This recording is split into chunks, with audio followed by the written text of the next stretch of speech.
ہے احسان دیکھیے اللہ کا کہ وہ قادر مطلق اللہ، قدرت تامہ رکھنے والا اللہ اگر چاہتا تو ہمیں آج سے ہزاروں سال پہلے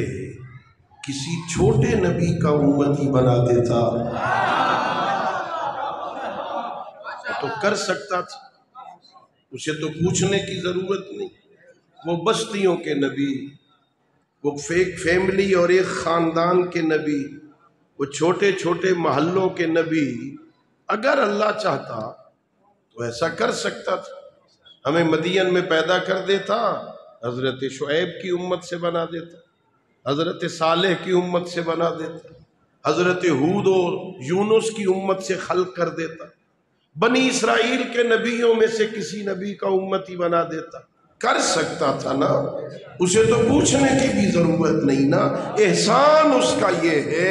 جب اس کی مصلحت نے تقاضا کیا کہ ہمیں خلق کرے، کسی چھوٹے نبی کا امتی نہیں بنایا، اس کا امتی بنایا ہے جسے سید الانبیاء بنایا اللہ نے۔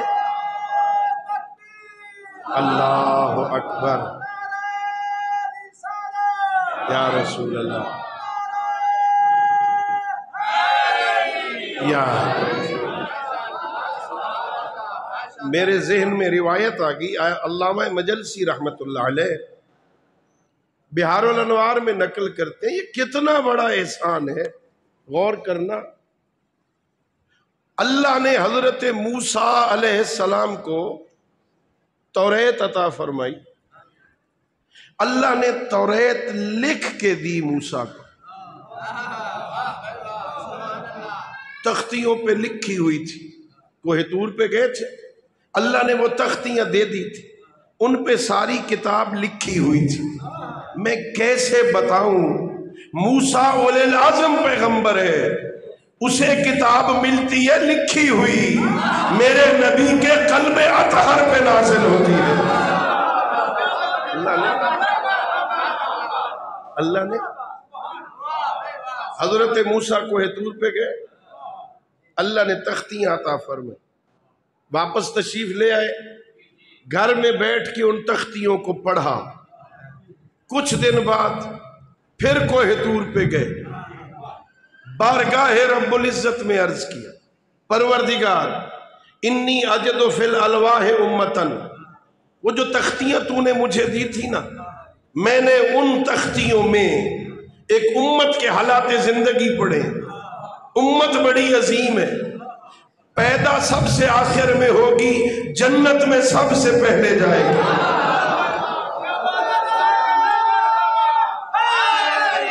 یا علی اللہ اکبر، یا رسول اللہ، یا زندہ زندہ عظیم امت پیدا سب سے آخر میں ہوگی، جنت میں سب سے پہلے جائے گی۔ حضرت موسیٰ کہتے ہیں پروردگار فجعلھا امتی، یہ امت میری امت بنا دے۔ ارشاد پروردگار ہوا نہیں میرے موسیٰ کلیم اللہ ہے، یا امت احمدہ، وہ تو میرے محبوب کی امت ہے۔ حضرت موسیٰ نے پھر کہا پروردگار انی اجد فی الالواح امتن، میں نے وہ تختیاں پڑھی ہیں، میں نے توریت پڑھی ہے، اس توریت میں ایک اور امت کے حالات زندگی بھی لکھے ہوئے ہیں، وہ بڑی عظیم امت ہے، امت بڑی عظیم ہے، جب قیامت کا دن ہوگا نا، ان کا نبی ان کے حق میں شفاعت کرے گا، تو ان کے نبی کی امت کے حق میں شفاعت قبول کر لے گا، وہ امت میری بنا دے۔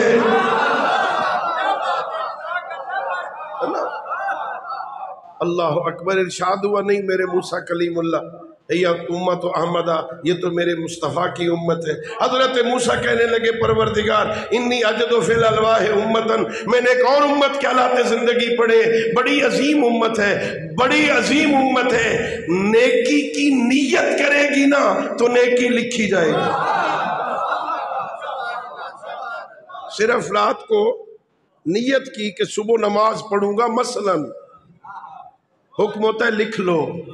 نیت المومن خیر من عملہ، مومن کی نیت اس کے عمل سے بہتر ہوتی ہے، نیکی کی نیت کرنا بھی نیکی ہے، اسے حکم ہوتا ہے لکھ لے۔ پروردگار لکھا ہے وہ امت جب وہ نیکی کر لے گی نا تو ایک کے بدلے میں 10 لکھی جائیں گی، پروردگار وہ امت میری بنا دے۔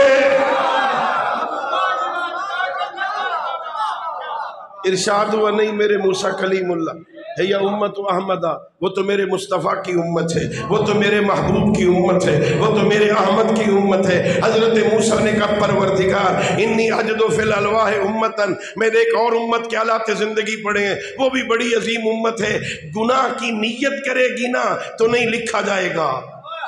گناہ کر لے گی وہ امت نا 9 گھنٹے اس فرشتے کو روک دیا جائے گا، ابھی نہ لکھنا، شاید توبہ کر لے۔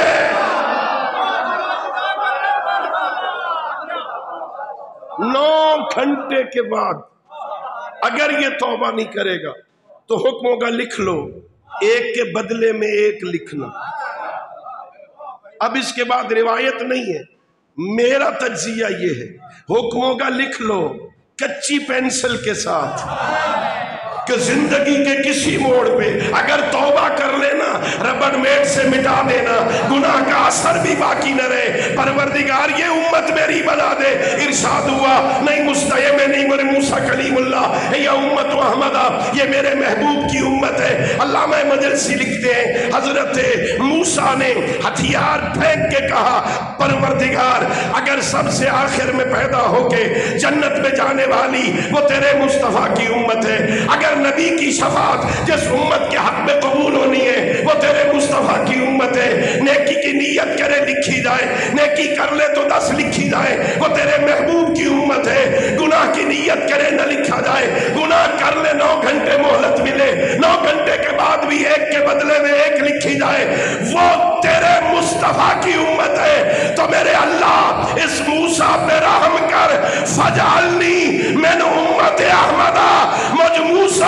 کو محمد کا امتی بنا دے۔